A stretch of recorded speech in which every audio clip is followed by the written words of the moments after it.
Hey there, today, let's dive into a thought-provoking topic that's been on my mind lately. It all started with something as simple as using pink smoking papers, and the reactions I received from men in particular got me thinking. But what caught my attention was how differently men reacted to the sight of those pink papers. From comments about them being girly to outright declines, it made me realize there are these small, everyday standards or expectations for men that society seems to hold on to. Let's explore some of these unspoken rules or expectations.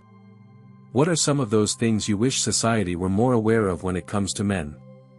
Let's dive in. What are some of those small, everyday standards or rules or expectations for men that you wish society were more aware of? I, 29F, started using pink smoking papers a handful of years ago. Not flavored or scented, the only thing different from normal was the color. Where I live, not US, it's pretty standard for people to ask strangers for a paper if you've run out, and I pretty quickly noticed a lot of males reacting semi-strongly on the pink paper. Not only would they comment just on sight, often something about being girly or whatever, but when people came to ask for papers there was a pretty distinct difference in how people reacted when I handed them the pink paper, and after some time I realized I should probably warn them before finding it in my bag, because the majority of males would be somewhat thrown off and decline the paper, only to ask someone at the next table. Just about every female accepted the paper, and most asked where I got it, and sometimes I would run into them later as they would wave at me from a distance to show that they had brought some in pink themselves. A small number of the guys would react the same way, oftentimes people who were already dressing some sort of alternatively or wearing LGBTQ+ symbols. The ones that always made me most happy were the tough-looking guys who would get somewhat thrown off, go through a visible thought process, and then decide that, sure, why not? Sometimes smiling vaguely to themselves while walking off with the paper. Oh, and the few guys who would ask me if there were actually guys who declined the paper, they were also always nice to chat with for a bit. But again, the majority would decline the paper, often somewhat quietly, and I don't think anyone has ever made a too girly comment or actually put in words that they found it not manly. It has made me wonder a lot about what the things are that you guys deal with on an everyday basis, especially since there hasn't exactly been that big a focus on the male side of mental well-being and social norms since the Me Too movement, and I know a lot of guys who feel somewhat overlooked. Also, at least here, there is clear scientific evidence of it. Now that we've explored the fascinating world of everyday expectations for men, I'm eager to hear your thoughts and experiences. Have you ever felt pressured to conform to certain gender norms? What are some of the small, everyday standards you wish society were more aware of?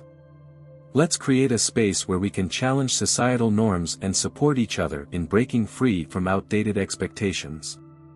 Let's see what are the insights in the comments section.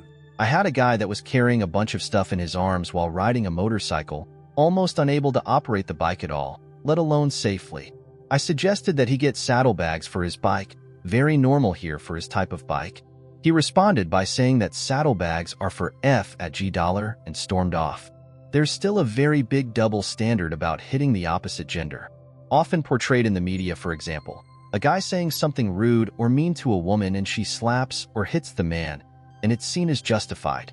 I'd like to hear a scenario where something a woman says gives a man the right to strike her. That's never a thing. Just because men are usually bigger or stronger doesn't mean they should have to put up with assault. My partner went to the police after his ex attacked him and had her hands around his throat. She wasn't happy that he was being so stoic after she broke up with him. They basically laughed at him. Not just that, but there's situations where I know I shouldn't behave a certain way, because I don't want to get sucker punched, because as a guy you can get a fist appetizer for saying the wrong thing. Then you see a lady doing exactly that, because why should she have common decency if she won't get punched for disrespecting? It's funny how often you hear people say that guys shouldn't do the things guys do in movies to get the girl. Things like pursuing a woman who's not interested in him until she says yes. But you never hear anyone saying that women shouldn't slap men like you see in movies. A woman can be masculine, and while a few people may notice, most people just don't care.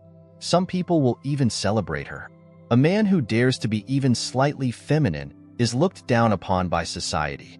And if a guy is really feminine, he's lucky if he doesn't get beaten up. Source: I'm not the most masculine dude. Gotta balance it out is what I found out. I'd consider myself jacked. I'm well built, and you can tell I work out even through clothes. I have feminine hobbies, and all the guys treat me the same because of the way I look. I'm just a regular dude who also likes football, shooting, and joking around. I enjoy my flower garden, making flower arrangements, making candy roses, and crocheting. When the guys find out about my hobbies, they ask for pictures followed by how-tos and how hard something is because they want to make one for their GF. This is definitely true. Hobbies that might make a lot of people see you as more feminine just make you look well-rounded or cultured if you balance it with masculine hobbies and interests. At least that's been my experience as well. In my country, women that are not the epitome of femininity are actually ridiculed and sometimes even assaulted, never celebrated. I'm from the US but visit family members in Croatia every year. I'm a woman and also pansexual. In 2013, I lived in Croatia for a year, and I ended up dating another woman. We would get mocked and ridiculed for holding hands. We even got kicked out of a cafe for kissing despite the cafe saying it was LGBTQ friendly. We weren't making out or anything like that, but it was just a quick kiss and that got us thrown out. I'm quite feminine and so is she, but if we were two men holding hands, the reaction would not have been so kind. Not that being mocked or ridiculed isn't kind, but it's a lot better than being beat up for our sexuality. Society often expects men to be the primary financial providers, creating stress and anxiety about career and income. Let's read more about what others would say. My male child likes to wear dresses and pink. We're in the US. Recently, I had a long convo with the in-laws about it, what it means, etc. I do worry about him getting bullied in his life, but he knows we love and support him no matter who he grows up to be. Also, my main point in the conversation was, it wasn't too long ago that women could only wear skirts, not pants. My girlfriend says I'm the most masculine. I don't really notice as it's not something I worry about. Guys she's dated, and I think that dudes that aren't afraid to show their feminine side are more manly than the guys pretending to be. A real man doesn't care what other men think of them, in my opinion. Keep doing you, my brother. A coworker of mine loves the color pink. He's a dude. Also, I, as a guy, find masculine women attractive, so. I live in England, and overall the situation has improved here too, but the city I live in is very conservative or traditional, so there's still a huge expectation for men to be totally masculine. Always walk on the outside of the pavement or in the road, so if a car crashes, it takes you first. The sidewalk rule. Such a good example of how men are seen as disposable in society and women seen as more valuable. Men, make sure you are always the one closest to the road, so if a car veers off the road, it's you who dies. I've had this argument with people before and have been told, chill bro, it's not that deep. The problem is it's totally that deep. I always thought it was about which was seen as more powerful and more capable. Historically, women's clothing has impeded movement. Long skirts, etc. It isn't so that you can get hit and killed to save her. It's so that you can protect you both by getting you both out of the way. Your ability to tell a coworker they look nice today without them thinking you're a creep is directly proportional to how good-looking you are. I am not complaining, as I don't say that to anybody but my wife. But at 51, in an office environment, I have seen it go down many times. If you ever meet a black father of a white child, especially a white daughter, ask him how many times he's had the cops called on him for being a good father. There's an inherent weight to our actions that just doesn't exist for women. I have to be careful where I look, where I stand, who I talk to, and if I get angry, even if it's for a perfectly understandable reason, things can get bad quick. I've been hit by women, groped by women, harassed, stalked, etc. The consequences, compared to a man doing the same to a woman, effectively do not exist. I'm white and my wife is Chinese. We plan on having a kid within the next few years. I'm already worried about taking that kid out alone. My wife had a great idea. Set a family photo as my phone's background. That way, if anyone questions why I'm hanging around with a little kid, I have an actual photo I can show them to prove I'm just being a dad. Still sad that I even have to worry. Can't imagine doing it as a black man with a white daughter. I've also been hit, although only a few times. It's so infuriating because there's absolutely no winning in it. You can't do anything to make her stop. You can't hit back. Then you get ridiculed for letting a woman beat on you. Men are frequently judged for their physical appearance. The societal norm of men always making the first move in dating scenarios can be daunting and filled with rejection.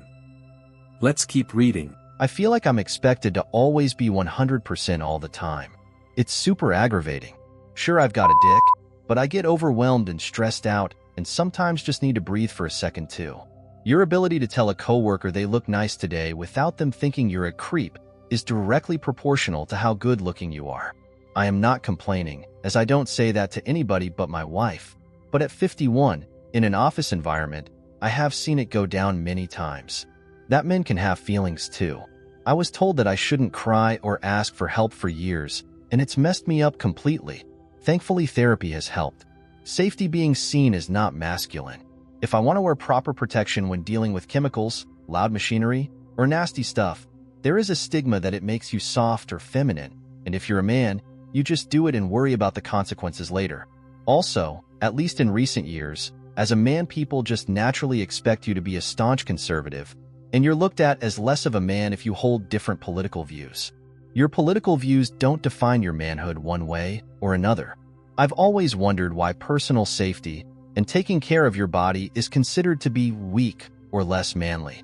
I've had people ridicule me for using Band-Aids and wanting to clean out a cut after it happens. They act like you're suddenly a feminine man for just wanting to not feel like crap in a few days when your cut gets infected. I'm so sorry that I actually try to take care of my physical body and mental health. Somehow that makes you weaker. The way people try to address the issue is usually way more damaging than the problem. The real issue is that men are given hyperagency and denied all actual empathy. When men receive empathy, they are made to feel humiliated or ashamed, including feeling ashamed about appearing ashamed. We are also considered completely disposable, like a soldier in war. If the news covers a foreign event where all the girls in a school were kidnapped, nobody will even ask what happened to the boys. So what happens is that when people try to fix issues like what you talk about, they don't care to remove the humiliation before they try to change the man. That's where it gets really bad. We don't want to care about men. We want them to be correct and do what they are supposed to do to make our reality consonant. We want results from them, and we don't want to have to care about them. When we think that they should feel comfortable in a dress, they should just wear a dress, and it's their fault if they aren't comfortable. We live a lot of quiet pain. These comments are invaluable in broadening our understanding of societal norms and their impact on men's everyday experiences. As we wrap up, let's continue to challenge stereotypes and create a more inclusive and understanding society. Subscribe for more.